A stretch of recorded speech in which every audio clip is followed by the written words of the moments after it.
Hoje, domingo, primeiro domingo do mês, nós estamos diante do maior memorial para relembrarmos a morte de Jesus Cristo e anunciarmos a sua morte até que Ele venha, que é a ceia do Senhor. Eu quero ler o texto que está em Lucas capítulo 22, Lucas capítulo 22, versos 7 e 8, e depois o 14 ao 20. Vamos ler esse texto.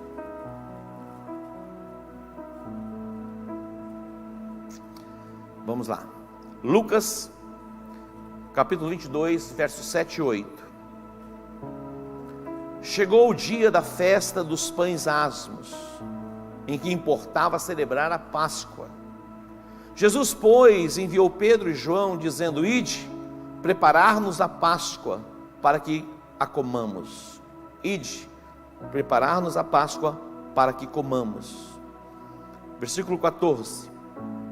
Chegada a hora, pôs-se Jesus à mesa e com ele os apóstolos, e disse-lhes: Tenho desejado ansiosamente comer convosco esta Páscoa, antes do meu sofrimento. Tenho desejado ansiosamente comer convosco esta Páscoa. Atente para isso. Jesus desejava ardentemente participar da Páscoa. Pois vos digo que nunca mais a comerei, até que ela se cumpra no reino de Deus. E tomando um cálice, havendo dado graças, disse: Reparti, recebei e reparti entre vós. Pois vos digo que de agora em diante não beberei do fruto da videira, até que venha o reino de Deus. Versículo 19. Aqui ele vai falar a respeito da ceia. A primeira parte ele trata a respeito da Páscoa. Agora, a partir do versículo 29, ele vai estabelecer um novo marco, um novo memorial de aliança. E ele diz: E tomando um pão, tendo dado graças, o partiu e disse. E tomando um pão, tendo dado graças, o partiu e lhes deu, dizendo: Isto é o meu corpo oferecido por vós, fazei isto em memória de mim. Fazei isto em memória de mim. Semelhantemente, depois de cear, tomou o cálice, dizendo: Este é o cálice da nova aliança no meu sangue, derramado por vós. Vamos orar? Eu quero orar. E o desejo do meu coração é que todos nós tenhamos os nossos olhos espirituais iluminados, para que possamos perfeitamente compreendermos o que nós estamos fazendo neste lugar, que é celebrando a ceia do Senhor. Então curva a sua cabeça. Eu quero orar com você que está aqui, também você que está conectado conosco através do nosso canal do YouTube. Pai Santo, te agradecemos e te bendizemos pela tua palavra que é viva e eficaz. Fala conosco, Pai, neste momento. Flua, Deus, a tua palavra, ilumina os olhos do nosso entendimento. Glorifica o teu nome, Pai. Eu invoco, Deus, a sabedoria, a graça, o teu Espírito me ajudando a lembrar a tua palavra. Deus, eu te agradeço pelo teu amor revelado a nós. Te agradecemos, ó Pai, no nome de Jesus. Amém. Amém. Jesus, ele diz: olha, eu desejei ansiosamente celebrar a Páscoa. Eu desejei ansiosamente celebrar a Páscoa. O que era a Páscoa? E o que é a Páscoa para o povo judeu? A Páscoa para o povo judeu é um memorial. Quando Deus estabeleceu a Páscoa para o povo judeu, eles ainda estavam no Egito, eles eram cativos, estavam opressos ali, vivendo como escravos. A Bíblia diz que Deus ouviu o clamor do seu povo, que estava vivendo o tempo da opressão. Então Deus decidiu intervir para tirá-los com o braço forte daquele cativeiro. E Deus então enviou as pragas ao Egito. 10 pragas foram enviadas ao Egito, 10 pragas. A última praga foi a praga da mortandade dos primogênitos. Faraó vem resistindo, então Deus diz: olha, eu vou enviar a última praga, e vai ser a morte dos primogênitos. Então o Senhor vai orientar Moisés no procedimento, o que ele deveria fazer para que o povo de Deus, a nação de Israel, tivesse o livramento. Então Deus disse a ele: você vai tomar um cordeiro, e você vai sacrificar o cordeiro, e cada família vai tomar um cordeiro e sacrificar o cordeiro, e vocês vão tomar o sangue do cordeiro e aspergir nos umbrais e nas vergas das portas.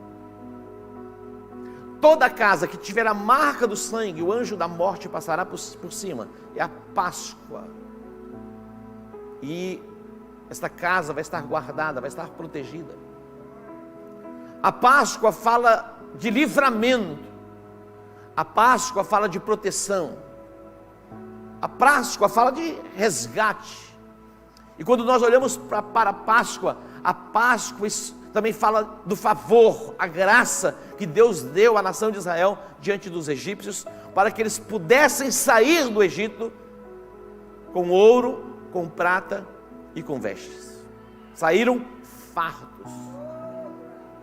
Preste atenção, quando nós lemos as cartas escritas à igreja do Apocalipse, as 7 igrejas da Ásia, leia a última carta, que é a igreja de Laodiceia. A igreja de Laodiceia é uma igreja que foi contemplada com riqueza, muita riqueza. E a igreja de Laodiceia fala do último tempo da igreja na terra, e nós temos visto isso. Mas só que há uma recomendação: olha, vocês dizem que são ricos, e são mesmo, mas ele está dizendo: olha, mas por um outro lado, vocês são miseráveis, pobres, cego e nu, e eu recomendo a vocês que comprem colírio para os olhos. Então nós estamos vivendo isso, mas você pode viver nesta dimensão de riqueza, sem perder o entendimento do propósito para o qual você foi chamado. Isso é maravilhoso. Outro dia eu vi como que alguém enaltecendo a pobreza. Fiquei imaginando, observando aquilo. Quanta ignorância, como se a pobreza e a humildade fosse como que a mesma coisa. Não, pobreza e humildade é completamente diferente. Pobre é pobre, humilde é humilde. Você pode ser rico e humilde, e você pode ser pobre e arrogante, soberbo. A humildade se manifesta quando você é confrontado. Não está na quantidade de dinheiro que você tem, mas no nível de entrega que você faz. Então nós fomos chamados para vivermos numa dimensão de humildade, sermos como Jesus, que haja em nós o mesmo sentimento que houve em Cristo Jesus. A marca e a expressão da humildade, na disposição de servir como ninguém serviu. Humildade é disposição para servir, humildade é disposição para lavar os pés de alguém. Quando a Bíblia fala a respeito de lavar os pés de alguém, é tão extraordinário este entendimento, porque quando fala dos pés, não está falando literalmente desses pés. Se bem que lavar esses pés de vez em quando de alguém é interessante. E olha só, eu fiquei chocado o dia que alguém lavou os meus pés. Eu comecei a tremer e chorar. É algo desesperador, não sei se você experimentou isso. Eu estava em Manaus, fui participar de um mover. De repente um pastor veio com a bacia e começou a lavar os meus pés. É terrível. Por isso que Pedro diz assim: ó, lava, pode lavar tudo. Por isso ele diz, Jesus diz: eu vou lavar os teus pés. Ele diz: os meus não. Ele falou: se eu não lavar os teus pés, você não tem parte. Ele falou: então lava tudo. Assim era o apóstolo Pedro. Mas olha só, não é brincadeira. Se eu chegasse aqui com a bacia e fosse ali no pastor Joaquim, falou: pastor Joaquim, eu quero lavar os seus pés. É algo chocante para quem está recebendo. Eu passei por essa experiência. Quem já passou por uma experiência assim? Você sabe, nós vamos passar de novo. É forte, não é forte? Para mim foi muito forte. Mas olha só, a humildade é exatamente isso: você tomar uma bacia e se colocar à disposição para lavar os pés de alguém. Acho que o Espírito Santo quer falar aqui. Preste atenção. Existem mentes complexas. Existe ou não existe? Existem mentes complexas. Mentes que não conseguem se relacionar livremente, estão cativas e aprisionadas, foram ofendidas, foram magoadas e se fecharam. Quando fala de lavar os pés, é exatamente você buscar esse tipo de pessoa, dizer, olha, eu estou aqui, quero me humilhar, eu quero estar com você. Não é fácil. Alguém que te ofendeu, que te magoou, né? Que te rejeitou, que te desprezou. Imagina você falando assim, olha, eu quero estar com você. Eu vim para te dar um abraço. Eu vim orar com você, meu irmão. Não é fácil. Há uma oposição para que a gente faça isso. Mas se fizermos isso, cadeias são quebradas.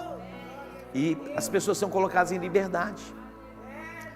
Pessoas estão cativas, aprisionadas dos seus sentimentos, das suas emoções, porque não se dispõem a trilhar este caminho, o caminho da humildade, para lavar os pés de alguém. Então aqui foi um parênteses, e eu creio que o Senhor falou com alguém, que é preciso lavar os pés de alguém. E o Espírito de Deus vai trazer à memória os pés de quem você precisa lavar. E você, nesta semana, você vai procurar alguém, dizendo assim, eu quero lavar os seus pés.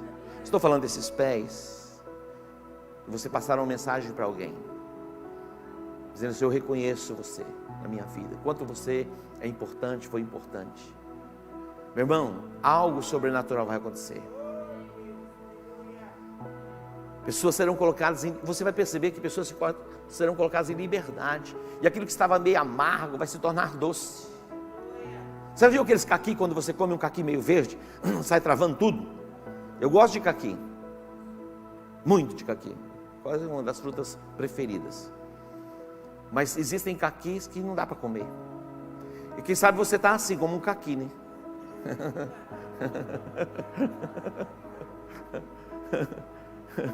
Amargos, travando assim, vai colocar, não consegue. Talvez algumas pessoas são assim, né? Como o caqui, você não consegue. Eu falei, esse não. Esse caquizinho aqui, deixar ele de fora. Então esse caquizinho que você está pensando aí, você vai falar, olha, chegou a hora, vem cá. Quero estar com você. Vou voltar aqui. Páscoa fala exatamente a respeito deste memorial. A Páscoa é um memorial estabelecido como estatuto perpétuo para a nação de Israel. A Páscoa literalmente trouxe o livramento da morte física. A morte física. Só que quando Jesus disse assim, olha, eu desejei muito por este momento, porque ele sabia dos ensinamentos, a importância de se celebrar a Páscoa. Jesus sabia, porque ele era judeu, ele nasceu de uma judia. O judeu não é aquele que nasce de um homem judeu, o judeu é aquele que nasce de uma mulher judia. Você sabia disso? O judeu é aquele que nasceu de uma mulher judia, não de um homem judeu. Jesus, judeu, porque ele nasceu de Maria, ele veio do Espírito Santo, ele não nasceu de José. E Jesus, sendo judeu, ele vai cumprindo, porque ele foi ensinado a respeito das festas, da importância de cada festa. Cada festa estabelecida por Deus era um memorial, para que eles trouxessem a memória de geração em geração, isso não se perdesse. Então Jesus sabia da importância de celebrar a Páscoa. Ele diz, olha, eu desejei muito por este momento. E ele diz a Pedro e a João, olha, ide e preparai a Páscoa para nós, para que possamos comer. Preparai a Páscoa. Então eles foram, encontraram o lugar e eles prepararam a Páscoa. Quando eles se assentaram para comer a Páscoa, Jesus ele tomou o pão, aí ele partiu o pão, e ele tomou o cálice e deu para que todos participassem. E ali ele estabeleceu um novo marco, um novo memorial, que agora ele diz, e o apóstolo Paulo ele recebe de Jesus e diz, fazer isso em memória de mim. Porque todas as vezes que vocês comerem o pão e beberem o cálice, vocês estão anunciando a minha morte até que eu venha. Duas coisas são necessárias para celebrarmos, entendermos isso e fazermos o que ele ordenou: fé e obediência. Quando nós olhamos para Moisés, em Hebreus capítulo 11, Moisés, sendo já homem, ele decidiu deixar o Egito e passar pelo deserto com o povo de Deus. Sendo já homem, ele fez uma escolha. E a Bíblia diz que pela fé Moisés celebrou a Páscoa e fez a aspersão do sangue sobre os umbrais e as vergas das portas. Olha isso, pela fé. Então, duas coisas são importantes aqui: a fé e a obediência. Porque você pode até dizer, olha, eu acredito, isso é fé, você acreditar no contexto, no conjunto daquilo que foi ensinado, é a fé, a nossa fé, a nossa crença. Mas a obediência é você colocar em prática aquilo que você acredita. Então Jesus, ele está ali para cumprir o que foi estabelecido. E ele disse, eu desejei muito viver este tempo, vamos celebrar a Páscoa, mas agora ele vai se apresentar, e ele vai se colocar, e era exatamente isso que João viu, ele como o Cordeiro de Deus, que vai assumir o nosso lugar, na cruz do Calvário, e ali Jesus vai estabelecer então, um novo marco, que é a ceia. E nós estamos aqui, por esses dois atos, fé e obediência. Fé e obediência. Nós cremos, por isso nós fazemos. Nós cremos, por isso nós praticamos. Para o mundo isso não faz sentido. Faz sentido nós estarmos reunidos neste lugar? E você vai ver mais intensamente essa resistência para quebrar e tirar e arrancar da nossa mente aquilo que nós acreditamos. Mas a nossa fé tem fundamento e nós vamos permanecer na prática da palavra de Deus. Você pode dar um aplauso a Ele?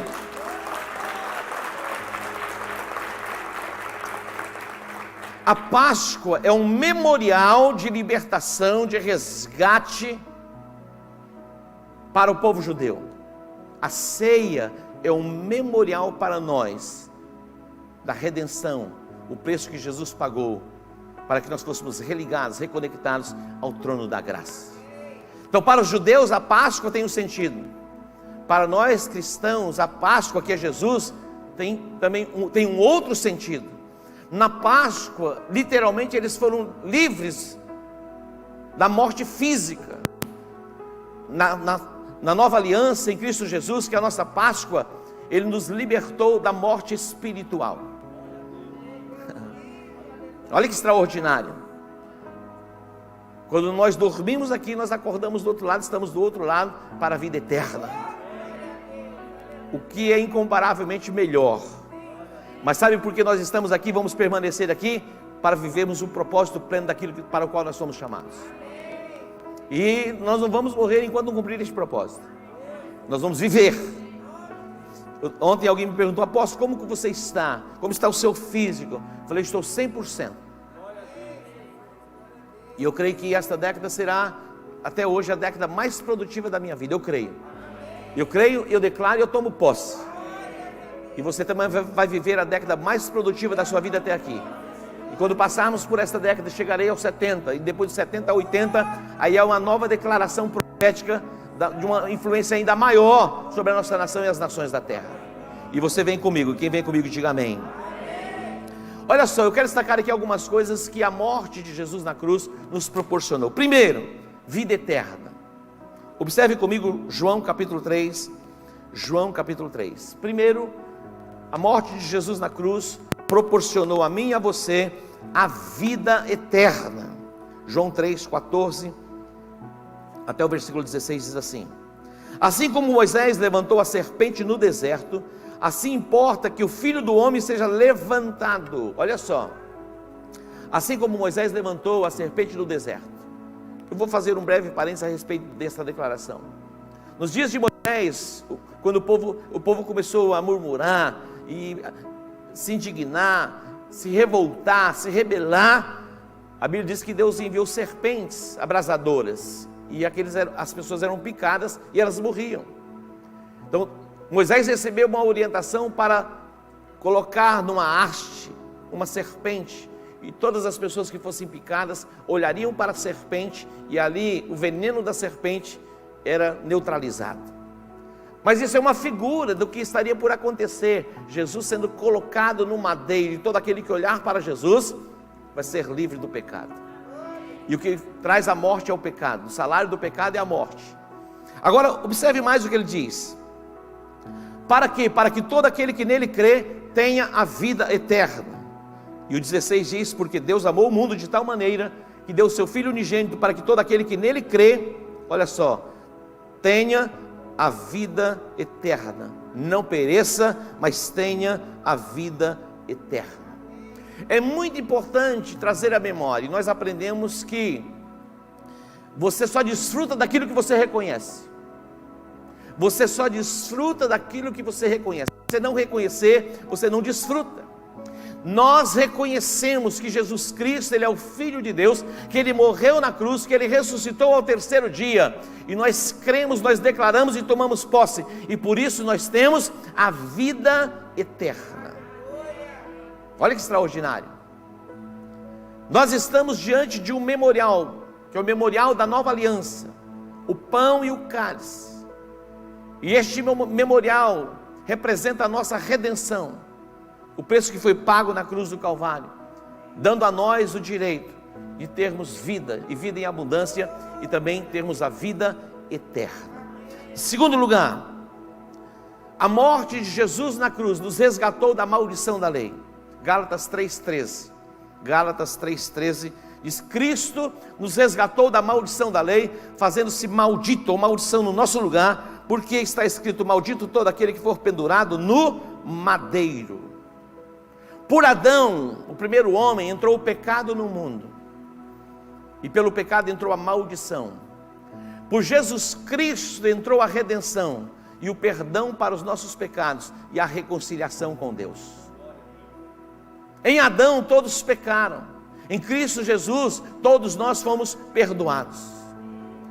Em Adão todos morreram, foram separados. Em Cristo Jesus nós somos reconciliados, e a maldição perdeu o domínio sobre as nossas vidas. A maldição, ela é quebrada em nós através de Jesus Cristo. Queridos, eu tenho observado, e muitas pessoas dizem: eu não acredito nesse negócio de maldição.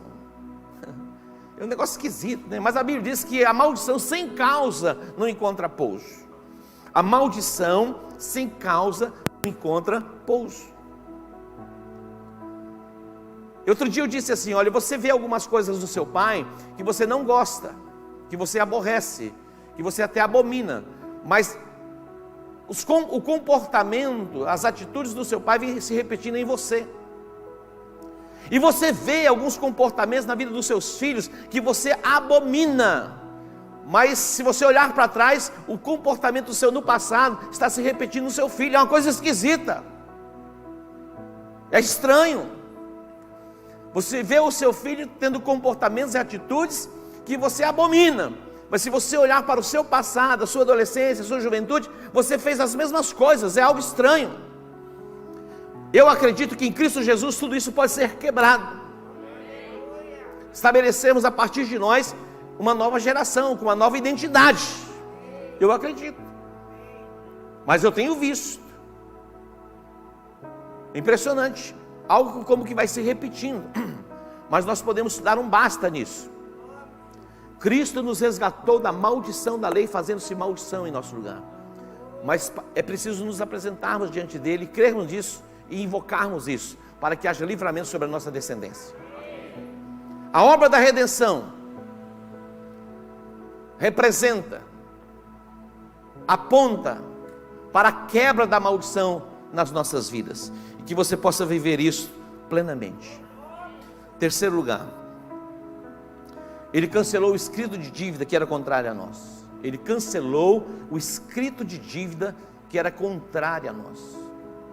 A Bíblia diz que nós fomos abençoados com todas as sortes de bênçãos das regiões celestiais em Cristo Jesus. Tome posse disso. Você já foi abençoado com todas as sortes de bênçãos nas regiões celestiais em Cristo Jesus. Toda sorte de bênção. Você não precisa ficar como Esaú clamando por uma bençãozinha. Ele diz: meu pai, não sobrou nada para mim. Você abençoou meu irmão na plenitude e não sobrou nada para mim. Sabe o que Isaac disse a ele? Preste atenção, Esaú. O lugar onde você vai habitar será o lugar mais estéril. Não vai cair orvalho. O teu irmão vai dominar sobre você. Olha isso. O teu irmão vai dominar sobre você, até que você seja tomado por uma indignação, e você se levante, se posicione para tirar esse jugo do seu pescoço. Então a dominação de Satanás na sua vida vai até que você se posicione em Deus. Basta. Você deu um basta para o pecado, deu um basta para essa regência espiritual que tem reivindicado a sua vida, reivindicado a sua casa, reivindicado os seus filhos, até que você seja tomado por uma indignação. Agora, pense a respeito disso. Ontem nós tivemos uma manifestação de repúdio à injustiça dessa nação, mas não basta a gente ficar, eu estou indignado, todo mundo está, mas não faz nada. Não é verdade? Está todo mundo tomado por indignação diante dessas ações de injustiça que tem tomado conta da nossa nação, mas não vai resolver. Estou indignado, fazer até música de indignado, se não tiver uma atitude. Como você vai vencer a pobreza? Você precisa trabalhar. Estou indignado, eu estou numa rede balançando o dia todo. Estou indignado. Deus abre uma porta de trabalho, eu quero trabalhar. E eu vou trabalhar. Vou desenvolver uma atividade. E o Senhor vai abençoar o trabalho das minhas mãos. Eu vou prosperar abundantemente. Mostre a sua indignação com a sua atitude. Cristo nos resgatou da maldição da lei. Assuma o seu lugar. Assuma a sua nova identidade. Viva conforme a sua nova identidade. Viva conforme a sua nova identidade. Você já viu aqueles passarinhos que são criados em gaiola? Você vem e abre a gaiola, mas ele não sai da gaiola. Presta atenção, a gaiola já foi aberta, meu irmão. Por que você continua cativo? Porque você ainda continua preso aos seus ressentimentos, às suas mágoas. Por que você ainda continua cativo e aprisionado nas dívidas, sendo que temos promessa da parte de Deus? Não é verdade? Então vamos reivindicar isso e vivermos tudo isso. Cristo nos resgatou da maldição da lei, e Ele cancelou todo o escrito de dívida que era contrário a nós nas suas ordenanças. Colossenses 2,14 diz: tendo cancelado o escrito de dívida que era contra nós, e que constava de ordenanças, o qual nos era prejudicial, removeu inteiramente, encravando-a na cruz. Olha que extraordinário, está lá. Quando você olha para os escritos do Antigo Testamento e vê a história de Roma, quando alguém tinha uma dívida, ele era julgado e condenado por aquela dívida. Na porta da cadeia onde ele estava preso, ali estava listado tudo aquilo que ele devia. Os crimes cometidos, colocava lá. Havia um escrito de dívidas contra nós, que nós não tínhamos como pagar. Jesus tomou esse escrito de dívidas e cravou na cruz do Calvário. Ele diz: você já não deve mais. Você pode aplaudir a Ele? Você já não deve mais. Você está livre desta dívida. Observe Romanos capítulo 3, versículo 23. Em Cristo Jesus, em quarto lugar, nós temos a redenção pelo seu sangue. Observe esse texto que o apóstolo diz. Ele diz: porque todos pecaram, e destituídos estão da glória de Deus. Olha só, em uma outra tradução diz: e carecem da glória de Deus, do favor de Deus, da manifestação de Deus. Todos nós viemos de uma raiz de pecado, estávamos separados. Agora em Cristo Jesus ele diz: sendo justificados gratuitamente por sua graça, mediante a redenção que é em Cristo Jesus. Todos pecamos, estamos sentenciados, mas a graça se manifestou trazendo a nós o que? A justificação.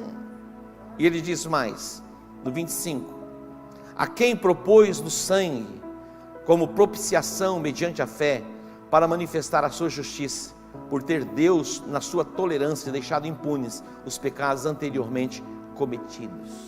Ó, que extraordinário!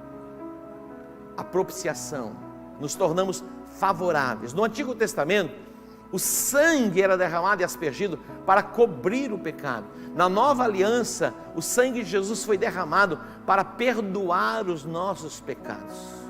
No Velho Testamento simplesmente cobria o pecado. Agora o sangue de Jesus foi derramado para perdoar os nossos pecados. Em Cristo Jesus e pelo seu sangue derramado, nós fomos redimidos, resgatados, reconciliados, reconectados ao trono da graça. Jesus diz assim: olha, eu desejei ardentemente por esse momento. Eu desejei ansiosamente por este tempo, celebrar a Páscoa. E quando ele está ali com seus discípulos, é possível que os discípulos não estivessem entendendo nada. Jesus vai tomar o pão, vai partir, e ele vai dizer: de agora em diante vai ser diferente. Quando vocês se reunirem para partir o pão e tomar o cálice, vocês vão trazer à memória a minha morte e anunciar a minha morte até que eu venha. E ele estabelece esse novo marco. E ele diz: fazer isso em memória de mim. Nós estamos aqui neste primeiro domingo de maio para trazermos à memória a morte de Jesus e anunciarmos a sua morte até que ele venha. Pela morte de Jesus na cruz, ali ele se entregou, se rendeu por nós. Ninguém tinha poder para tirar a vida de Jesus, porque ele não tinha pecado. Ele disse: a mim mesmo eu me dou. Ele se entregou para assumir o seu lugar na cruz. O sangue de Jesus nos perdoa de todos os nossos pecados. A Bíblia diz: se porventura vocês pecarem, vocês têm um advogado diante do Pai. Se porventura, o pecado na nossa vida, ele é um acidente. Você não está aqui pensando: olha, segunda-feira, 20 horas, eu tenho um compromisso marcado com o pecado. Não. Estou com a agenda marcada para pecar. Não. O pecado é como um acidente. Porque o jugo do pecado foi quebrado em nós. A Bíblia diz que aquele que nasceu de novo não vive pecando. Não vive na prática do pecado. Não quer dizer que ele não peque, mas não vive. E o maligno não